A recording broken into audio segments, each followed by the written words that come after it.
Hello everyone, welcome to this week's Sixth Form Assembly. This weekend we wait with bated breath to see what the easing of our lockdown might look like, and whether we will be able to begin making those non-essential journeys again and seeing our friends and starting to get ourselves back to normal. Meanwhile, in the news, you may have noticed over in the desert at Boca Chica in Texas, steps are being taken in preparing for a very, very long journey indeed, and one that maybe gives us a chance to think about what we mean by essential travel.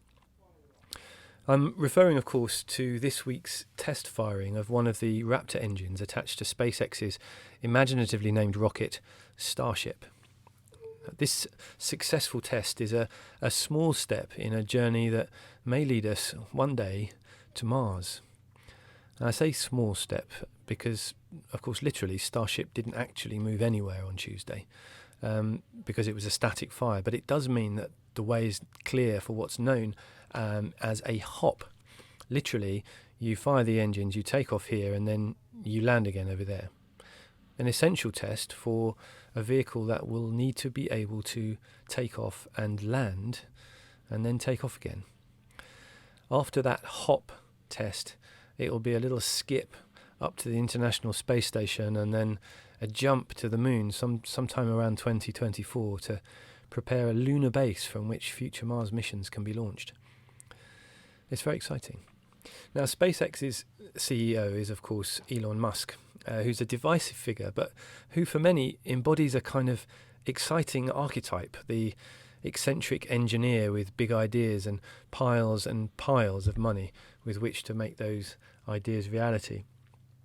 He's got a sort of maverick energy, Elon Musk, and quite a cavalier attitude that's supremely irritating to many, not least the shareholders in Tesla, who saw billions wiped off their stock values after Musk tweeted that he thought the shares were overpriced. In some ways, in fact, in many ways, Musk is easily confused with Marvel's Tony Stark, whom I imagine would also be a bit of a liability with a Twitter account.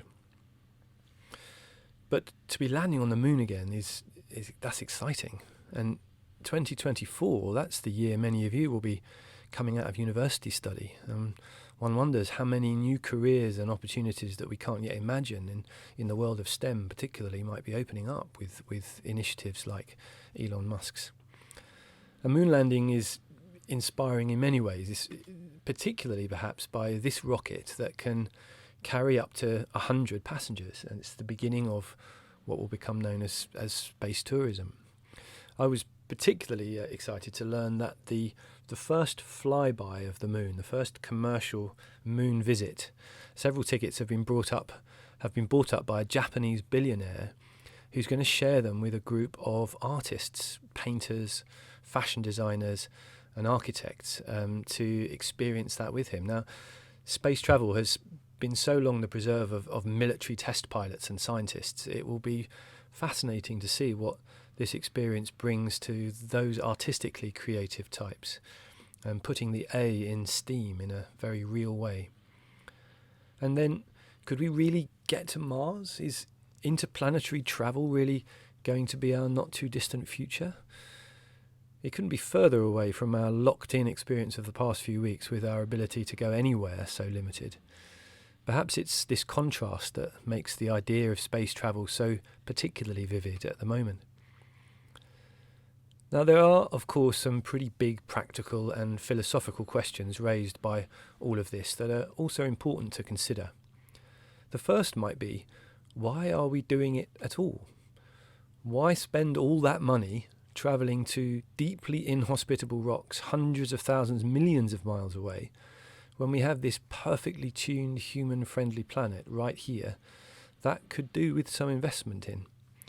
What could Musk's millions do to alleviate human suffering, or his teams of big thinkers do with that money to create a sustainable future here on Earth?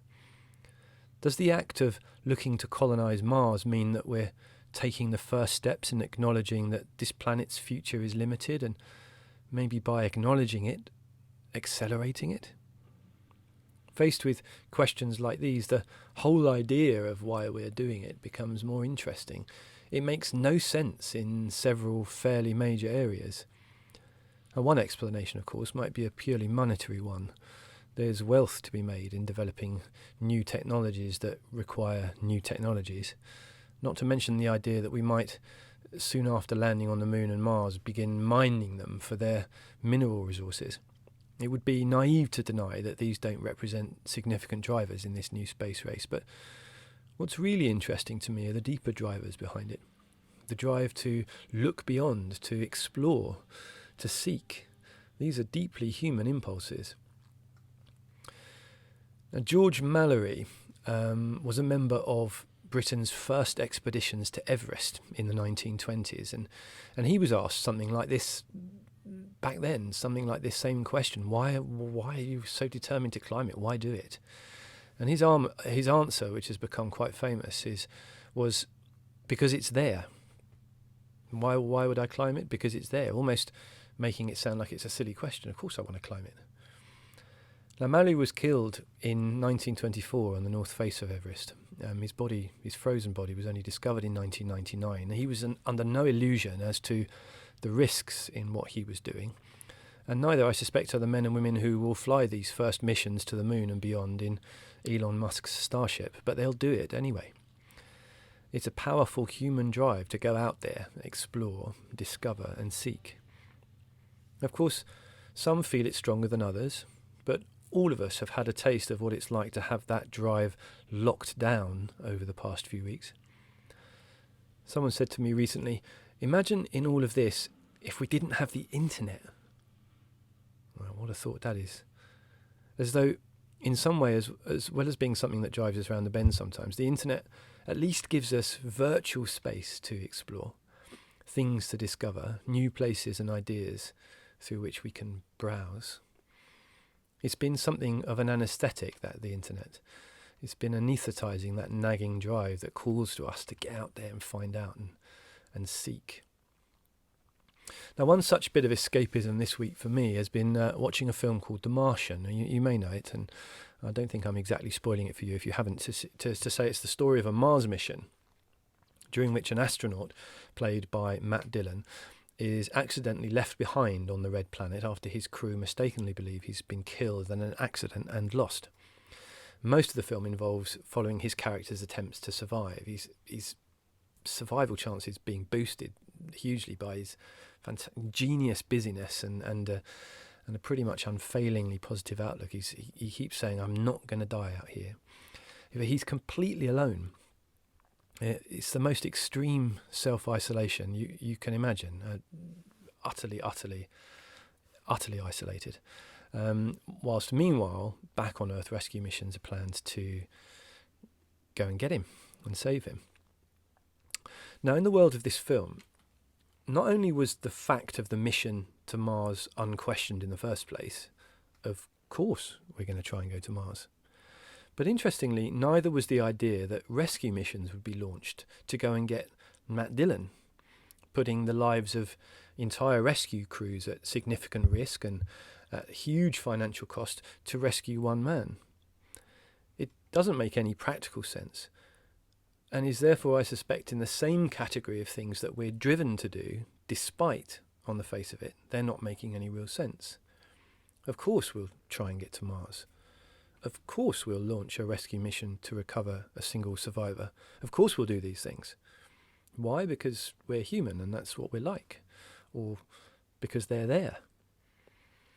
As an interesting and not entirely helpful side note, the Martian's actor Matt Damon has made a bit of a niche for himself, playing characters that need to get rescued. I don't know if you've noticed this. I say rescued, I'm including evacuated or exfiltrated or any of those words. If you think about Interstellar, I think he's the guy on the planet they have to go down and try and get. And Elysium. Not to mention films like Titan AE and Syriana and Saving Private Ryan. He's often in some kind of scrape where he needs to be pulled out.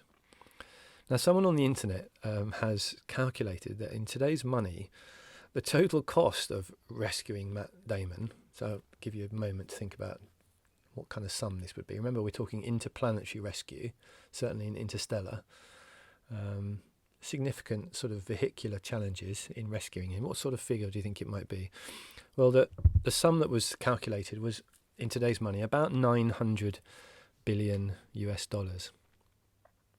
Anyway, the big questions remain about where our resources might best be spent. Those questions will always remain, about what we can be doing for this planet, about renovation before relocation. But it can't be denied that there's a bit of that explorer in each of us that is patiently or not so patiently waiting for this lockdown to be eased so that we can get out there and discover new worlds too, whatever they might be. And it's certainly true that that spirit is plain to see out there in that Texan desert amongst all those men and women working on that rocket and dreaming of the stars. On that note, have a lovely long weekend. Who knows, the next time we meet for a virtual assembly, the nation might have taken one small step towards some new normal for us all to explore. Until then, take care and all the best.